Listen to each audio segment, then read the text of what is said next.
Tous les masques africains se trouvant dans les musées d'art ne sont pas des masques, ce sont des visages de masques. Le masque africain va au-delà de ce que l'on peut voir, au-delà de ce que l'on peut toucher. Le masque est une vision métaphysique parce que l'homme meurt, mais le masque demeure. Les masques, statuettes africaines regorgent énormément de connaissances et sont des livres par essence. Être intelligent ne sert absolument à rien parce que le complexe d'infériorité est plus fort que l'intelligence. Avoir soif de connaissances nous permet d'aller au-delà de l'intelligence, ainsi de désapprendre, réapprendre et naître de nouveau, d'où la renaissance. Plus tu écris, plus tu reviens sur ce que tu as écrit et plus tu fais évoluer tes écrits avec des nouvelles pensées.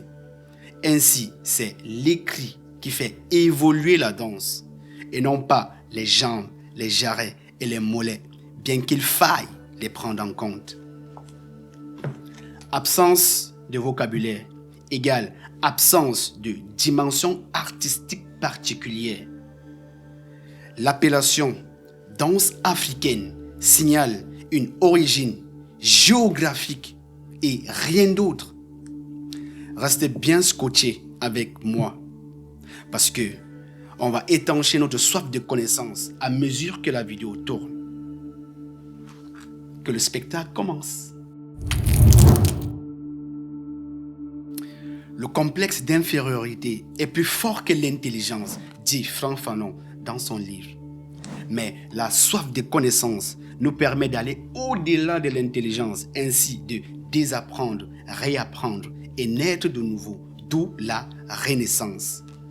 Dans son livre « Atteindre l'excellence », Robert Greene le dit si bien, la renaissance demeure un idéal parce que la renaissance allie art et science. La renaissance permet de combiner le comment et le quoi et pousse l'artiste à parvenir à la connaissance plus profonde et plus globale dans le domaine qu'il pratique. Mais plongeons-nous un peu dans le domaine chorégraphique en particulier. Il n'est pas venu à l'esprit des artistes de combiner le rapport danse et sculpture pour trouver son origine, excepté un seul danseur, chorégraphe, chercheur africain, dont je te dévoile le nom dans cette vidéo. Mais est-ce que tu as déjà remarqué quelque chose? Dans tous les musées, sur toute la statuette, dans toute la statuaire africaine, nous retrouvons les genoux fléchis. Juste pour te citer quelques exemples, dans son livre « Si sa danse bouge, l'Afrique bougera » de Alphonse Thierrot, nous pouvons voir. Au Bénin, nous avons la statuette Fon. Au Burkina Faso, nous avons Lobi Kurumba. Au Cameroun, nous avons Bangwa, Batanga. En Côte d'Ivoire, nous avons Baoulé et le Wéon. Au Gabon, nous avons Fang. Au Libéria, nous avons Dan, Wé. Au Mali, nous avons le Dogon. À Mozambique, nous avons Makonde. Au Nigeria, nous avons Montol. Sierra Leone, nous avons Mende. En Somalie, nous avons Boni. En RDC, nous avons Luba, Mongo, etc. Et la liste est non exhaustive. Qu'est-ce qu'il faut donc comprendre? Au-delà des positions qu'elle renvoie en apparence, dans le fond, statues et statuettes africaines nous révèlent les principaux mouvements des bases des danses traditionnelles africaines. Statues et statuettes africaines sont en quelque sorte la mémoire écrite par la forme, la matérialisation de la connaissance dans tous les domaines. Statues et statuettes africaines sont des manuels d'enseignement pour les chorégraphes, danseurs et danseuses. Grâce à elles et à la mémoire orale transmise par les masques, les artistes peuvent dessiner dans l'espace des formes invisibles qui trouvent leurs racines dans le quotidien d'hier et d'aujourd'hui. Tu l'auras compris, les masques, statues, statuaires africaines sont des livres par essence. Sauf que on confond souvent le masque africain et la définition du masque qui est écrit dans le Larousse, dans le dictionnaire Larousse. Dans son livre « Paroles des masques », un livre extrêmement excellent et pourtant extrêmement sous-coté, Alphonse Sirou, issu de la culture des masques, et même dans les autres livres, tous le disent, et j'en suis le témoin. Le masque, pour qu'il y ait masque, il faut 1. Le visage du masque. 2.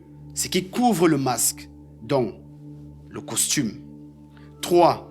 La personne à l'intérieur du masque. 4. La danse pour donner vie au masque. Pourquoi? Parce que le masque est fait pour être vu en mouvement. Ceci dit, tous les masques se trouvant dans les musées d'art ne sont pas des masques, ce sont des visages de masques. Chose importante, une loi gouverne tout l'univers du masque, quel que soit le peuple. Cette loi est l'anonymat ou la loi du silence. Autrement dit, les personnes qui ont été choisies pour porter le masque restent anonymes toute leur vie et sont dévoilées qu'après leur disparition sur cette terre. Et donc, le masque est d'abord une vision métaphysique parce que l'homme meurt, mais le masque demeure.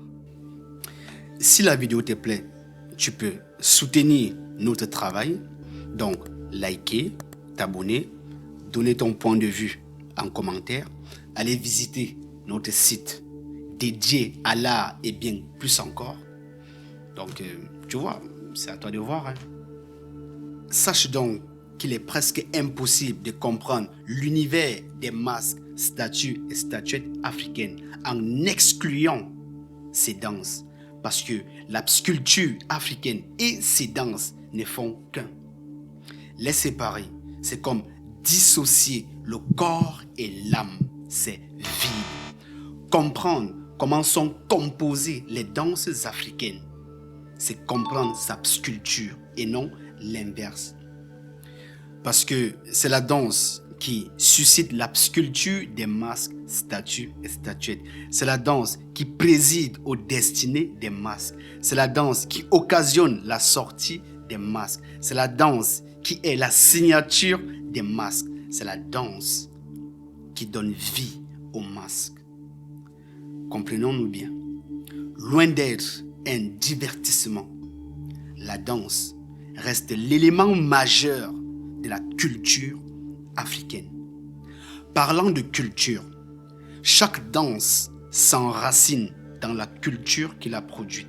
Exemple, la danse classique s'enracine dans la culture occidentale. C'est le résultat des circonstances sociales et historiques des sociétés aristocratiques européennes, la Renaissance. La danse occidentale s'enracine dans la culture qui l'a produite. La danse africaine doit donc s'enraciner dans la culture qui l'a produite, tant sur le plan linguistique que sur le plan des techniques spécifiques à ces danses.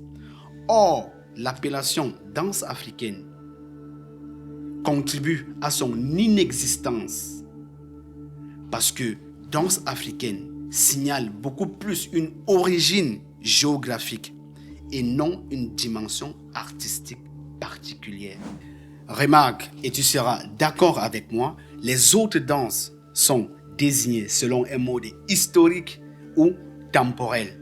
On parle de danse classique, de danse contemporaine, de danse jazz ou de danse moderne. Or, nos danses sont désignées selon un mode géographique, primitif ou périodique. Voyons la vérité en face.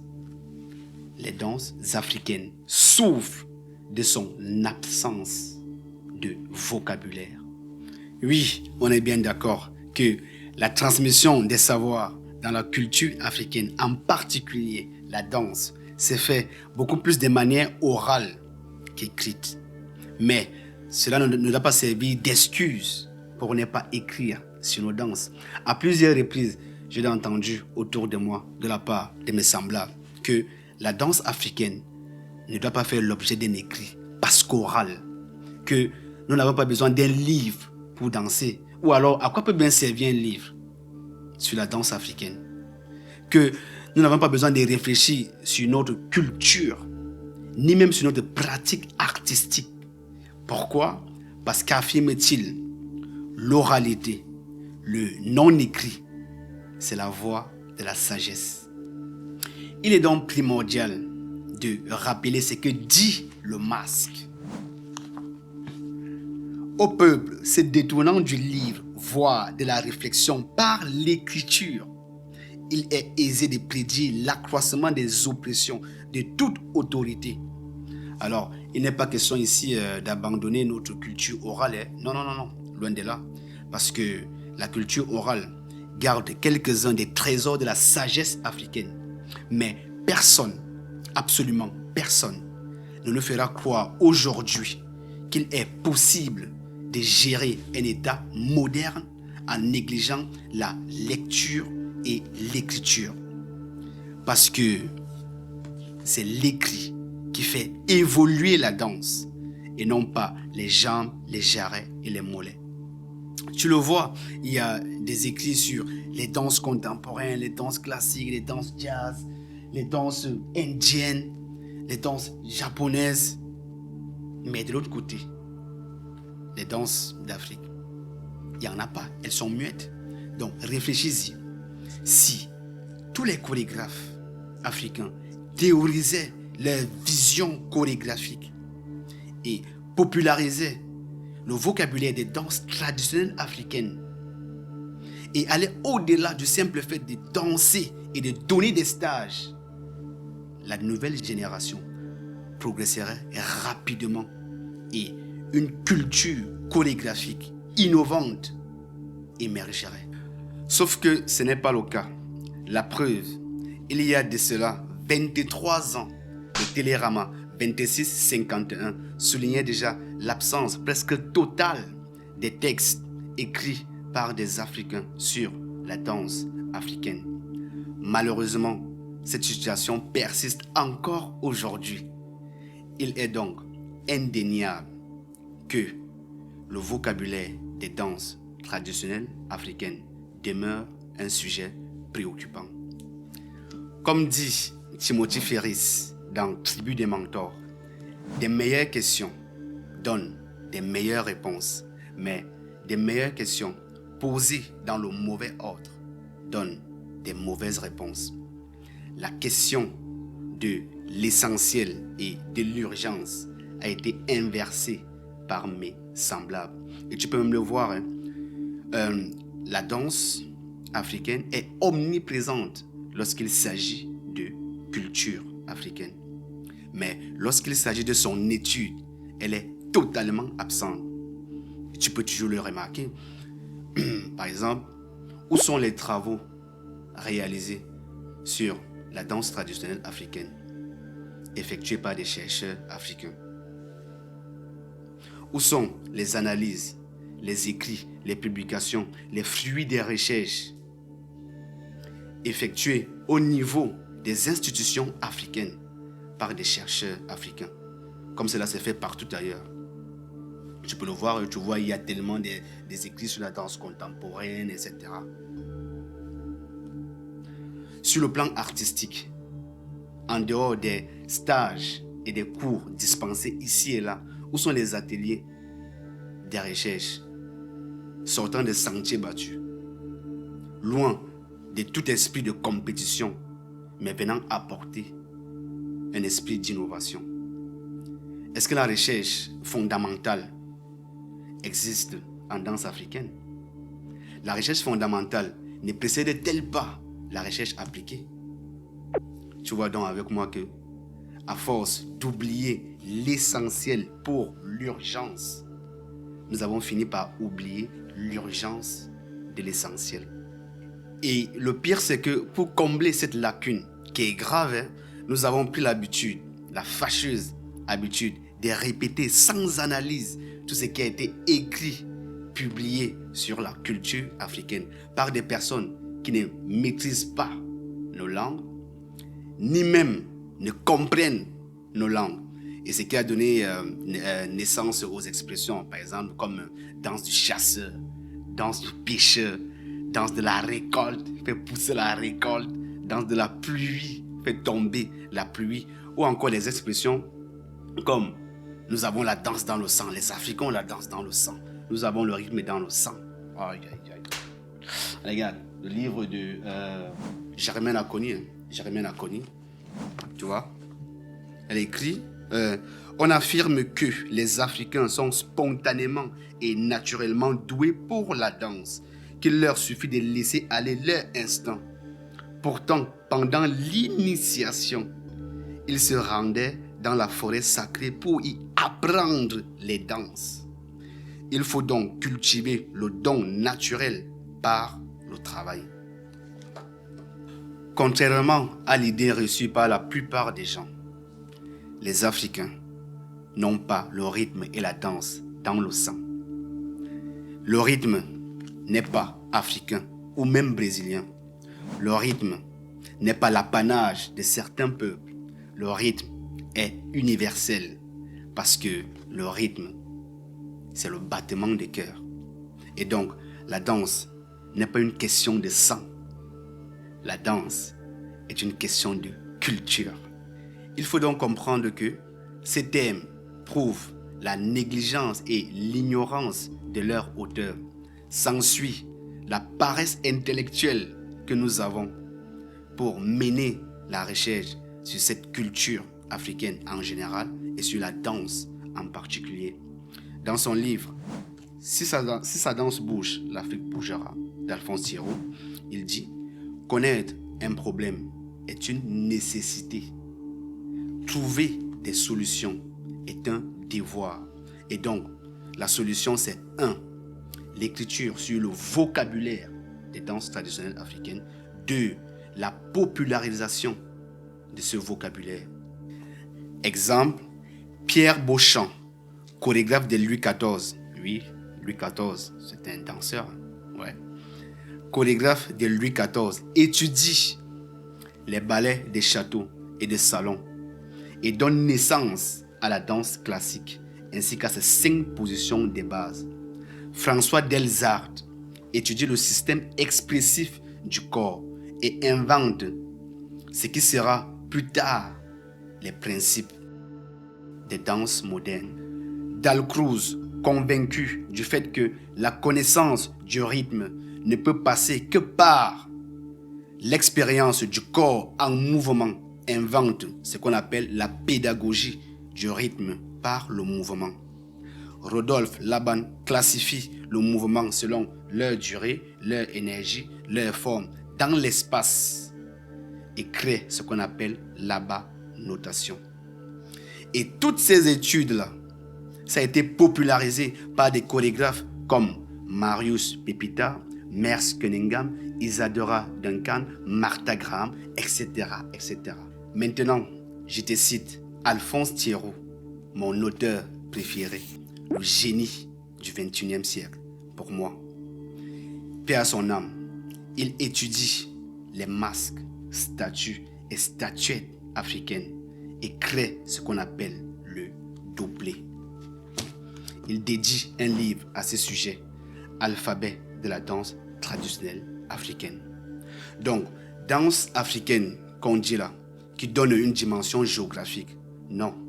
Ici, nous, on appelle danse doublée pour lui donner une dimension artistique, évolutive, créative. Maintenant, on remarque quelque chose. Est-ce que tu as déjà vu des chorégraphes africains vulgariser ce vocabulaire qu'on appelle le doublé? Et pourtant, dans l'autre sens, j'ai cité tous les noms de chorégraphes qui vulgarisent les autres danses. Déjà même d'abord, pourquoi est-ce que ces livres-ci, là, tu vois, ça, les livres d'Alphonse Thieroux, hein, ça, Alphabet de la danse, ça, le doublé, Paroles des masses, tout ça, ça, ce sont des pépites. Pourquoi est-ce que ce n'est pas enseigné dans nos conservatoire dans nos écoles. Et donc, du coup, ça me fait un peu penser au mythe ou alors la légende répandue que pour cacher quelque chose à un Africain, il faut écrire dans un livre. Après, moi, je pense que les Africains lisent, mais ils ne s'intéressent pas à leur culture. D'où Alphonse Thiéroux écrit dans son livre, Si ça danse bouge, l'Afrique bougera, la négligence suicidaire des Africains par rapport à leur culture. Donc tu vois que la seule chose qui nous reste, c'est comme ce que dit le personnel MBA, tu vois. La seule chose, la seule issue qui nous reste, c'est l'auto-éducation. Et tu peux le voir, là, moi, j'ai pas de télé. Hein. Il y a juste ça ce sont mes médias. Donc, nous, à notre niveau, Ex-Infusion, tu vois, par rapport à notre pièce Essingan, une nouvelle pièce chorégraphique, peut-être que tu auras la chance de la voir. Hein. On vulgarise ces vocabulaires, on vulgarise les positions du doublet, des danses traditionnelles africaines à l'intérieur. C'est ça qu'il faut. Maintenant, j'ai fini avec cette question et tu peux donner ton avis dans les commentaires. L'Afrique a une culture de la danse. C'est une évidence, toi-même tu le sais. Mais maintenant, est-ce que l'Afrique a une culture chorégraphique? Yaya.